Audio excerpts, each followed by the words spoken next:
امام ابو حنیفہ رحمۃ اللہ علیہ اور بعض دیگر علماء نے یہ کہا ہے کہ شوہر بغیر قرآن اندازی کے اپنی جس بیوی کو چاہے سفر میں ساتھ لے جا سکتا ہے،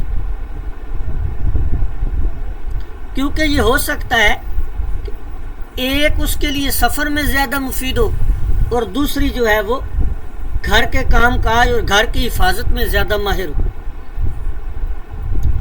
امام مالک رحمۃ اللہ علیہ سے بھی ایک روایت اسی کی مثل ہے، اسی طرح ہی ہے، اور علامہ ابن المنذر نے کہا ہے کہ قیاس کا بھی یہی تقاضا ہے، لیکن ہم نے احادیث پر عمل کیا ہے۔ یہ علامہ نووی رحمۃ اللہ علیہ نے احناف کا مذہب نقل کیا ہے۔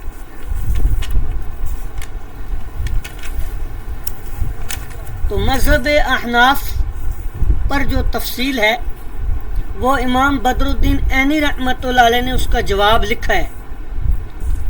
امام بدر الدین عینی رحمۃ اللہ علیہ فرماتے ہیں، کہاں فرماتے ہیں جی؟ عمدۃ القاری جلد نمبر 13 میں آپ فرماتے ہیں کہ علامہ نووی نے کہا ہے کہ امام ابو حنیفہ کا مشہور مذہب یہ ہے کہ سفر کے لیے ازواج میں قرآن اندازی کرنا باطل ہے اور ان سے اجازت کی بھی حکایت ہے۔ یہ بات علامہ نووی نے احناف کی طرف امام اعظم ابو حنیفہ کی طرف بیان کی۔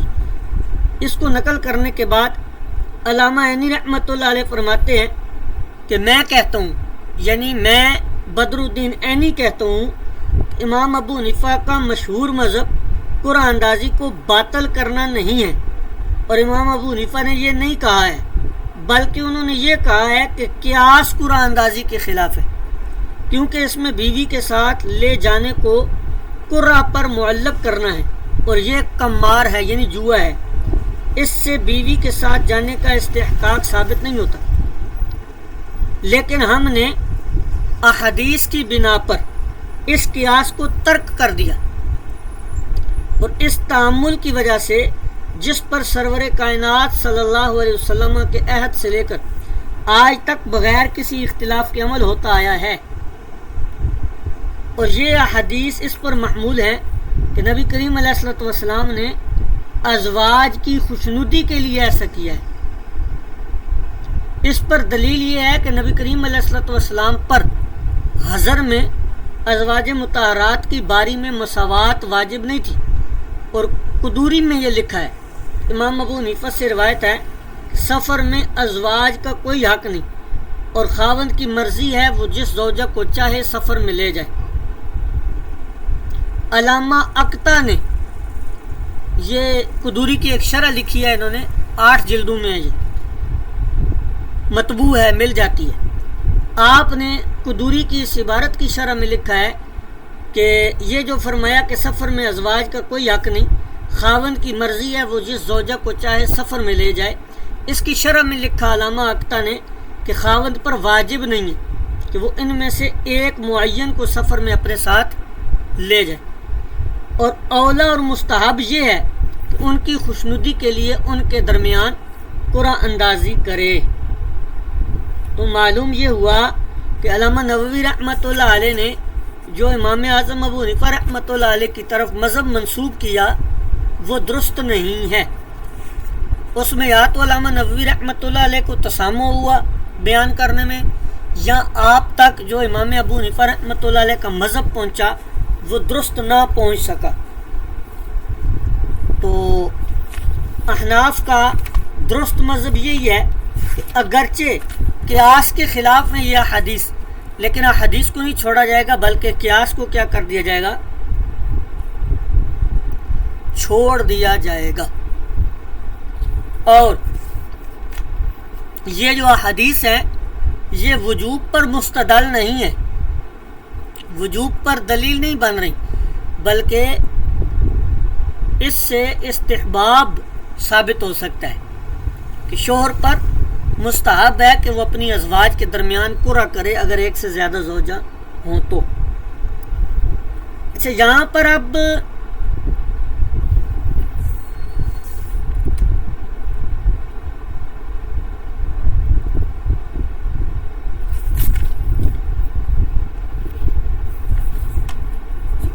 ایک مسئلہ اور آ جاتا ہے، بعض ظاہر بین لوگ اس حدیث کو مستدل بنا کر حضور علیہ الصلوۃ والسلام کی جو علم مبارک ہے، علم نبوت کی جو وسعت ہے، اس پر اعتراض وارد کرنا شروع کر دیتے ہیں ماشاءاللہ سے، اور بحث یہ چلتی ہے کہ آیا نزول وحی سے پہلے حضور علیہ الصلوۃ والسلام کو حضرت عائشہ صدیقہ کی پاک دامنی کا علم تھا یا نہیں تھا؟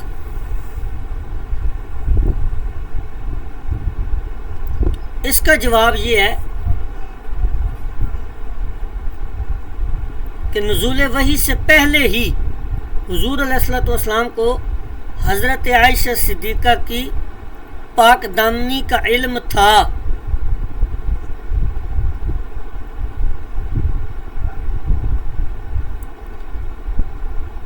اچھا، اب اس پر پھر دلیل کیا ہے کہ حضور علیہ الصلوۃ والسلام کو سیدہ پاک کی پاک دامنی کا علم پہلے سے تھا؟ اس پر دلیل اسی حدیث کے اندر الفاظ موجود ہیں۔ حضور علیہ الصلوۃ والسلام نے اللہ کی قسم اٹھائی اور فرمایا فَوَاللَّهِ مَا عَلِمْتُ عَلَىٰ أَهْلِي إِلَّا خَيْرٌ،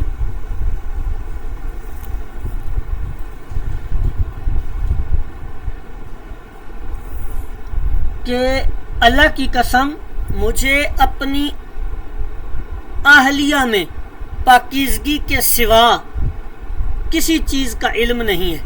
اب یہاں پر حضور علیہ الصلوۃ والسلام اللہ کی قسم اٹھا کر کیا بیان کرنا چاہ رہے ہیں؟ سیدہ پاک کی پاکیزگی اور پاک دامنی ہی تو بیان کر رہے ہیں۔ یہاں تک کہ جس شخص کے ساتھ تہمت لگی تھی اس کی بھی حضور علیہ الصلوۃ والسلام نے برات کر دی۔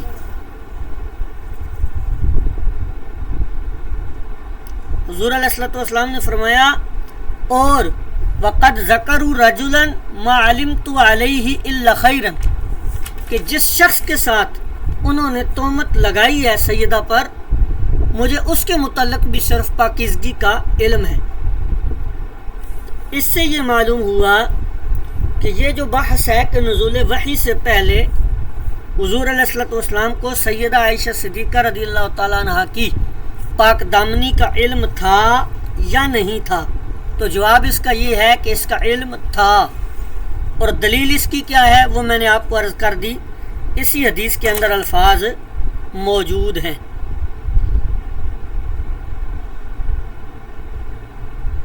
پھر ایک اعتراض وارد ہوتا ہے کہ جب حضور علیہ الصلوۃ والسلام کو علم تھا، یہ الفاظ ہیں وہ یہ دیکھیں یہاں پر، فَوَاللَّهِ مَا عَلِمْتُ عَلَىٰ أَهْلِي إِلَّا خَيْرًا وَلَقَدْ ذَكَرُوا رَجُلًا مَا عَلِمْتُ عَلَيْهِ إِلَّا خَيْرًا، یہ الفاظ اپنے پاس بے شک ہائی لائٹ کر لیں کتاب میں۔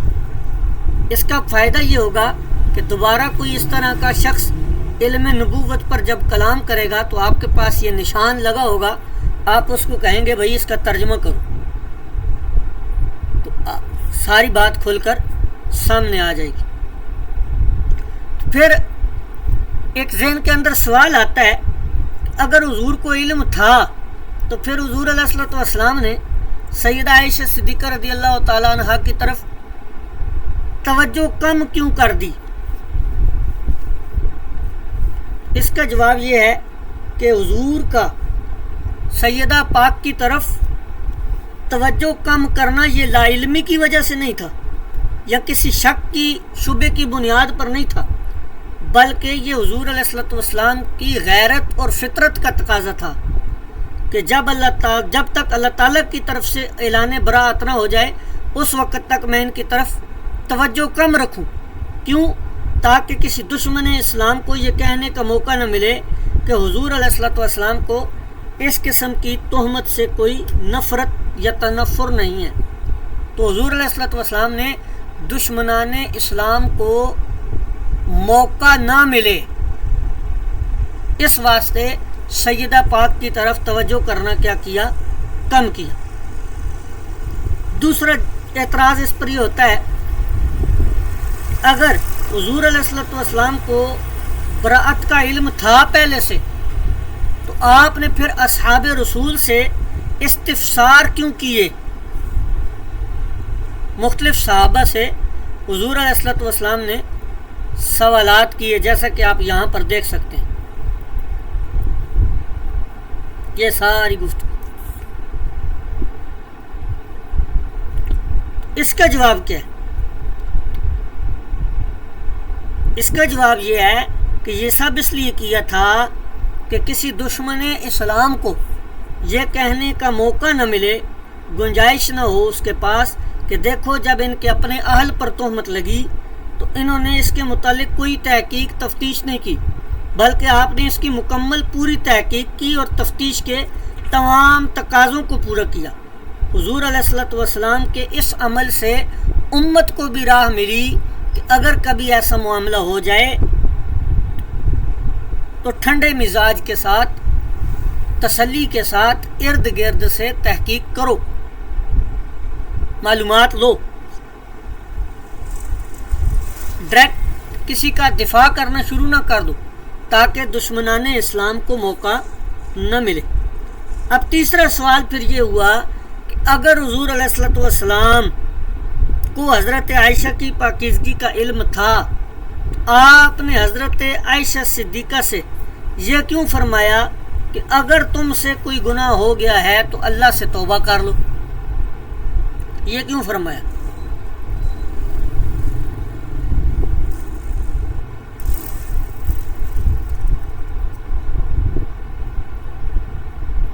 تو اس کا جواب یہ ہے کہ حضور علیہ الصلوۃ والسلام کا یہ ارشاد بھی اتمام حجت کے لیے تھا، اور اس قول کا مطلب یہ ہے کہ اگر بفرض محال تم سے کوئی گناہ سرزد ہو گیا ہے تو اللہ تعالیٰ سے توبہ کر لو۔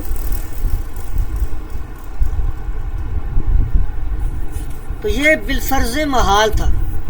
چوتھا سوال یہ پیدا ہوتا ہے کہ حضرت عائشہ نے حضور علیہ الصلوۃ والسلام سے اس کے جواب میں یہ کہا تھا کہ تم لوگوں نے یہ بات سنی ہے اور تمہارے دلوں میں یہ بات قرار پکڑ چکی ہے اور تم نے اس کی تصدیق بھی کر دی ہے، میں تم سے کہوں کہ میں گناہ ہوں، میں بے گناہ ہوں، تو تم ہرگز میری تصدیق نہ کرو گے۔ اس سے معلوم ہوا کہ حضرت عائشہ کے نزدیک حضور علیہ الصلوۃ والسلام کو حضرت عائشہ کی پاک دامنی کا علم نہیں تھا۔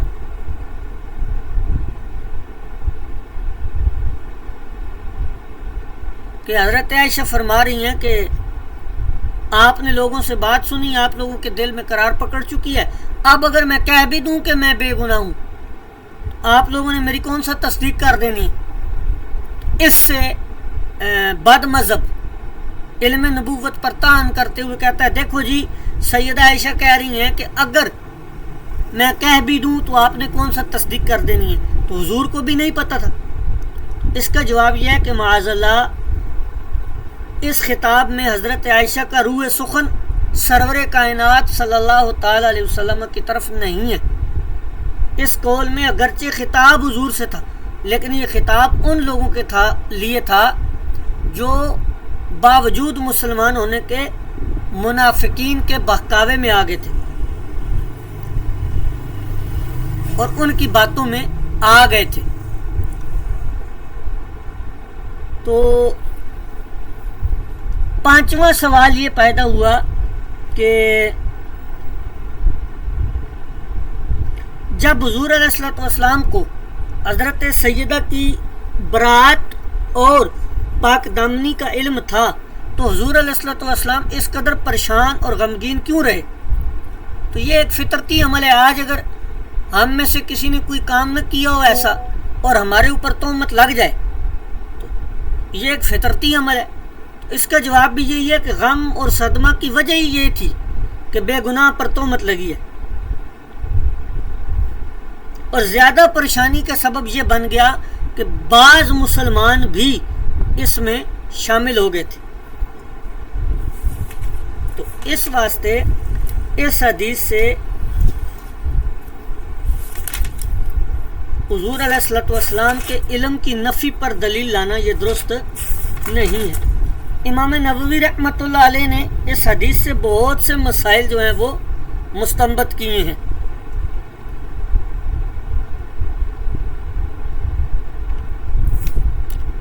یہاں پر دیکھیں آپ، یہ فوائد الحدیث کے نام سے، اس میں آپ نے تقریباً 50 مسائل جو ہیں وہ اخذ کیے ہیں۔ یہ دیکھیے گا آپ یہاں سے، احداہا، اس کے بعد یہ الثانیۃ، الثالثۃ، الرابعۃ، الخامسۃ، سادسۃ، سابعۃ، یہ سارے آگے تک دیکھیں۔ یہ آپ نے اس میں 50 مسائل اخذ کیے ہیں۔ یہ الحادیۃ والخمسون، یہاں تک، یہ 52۔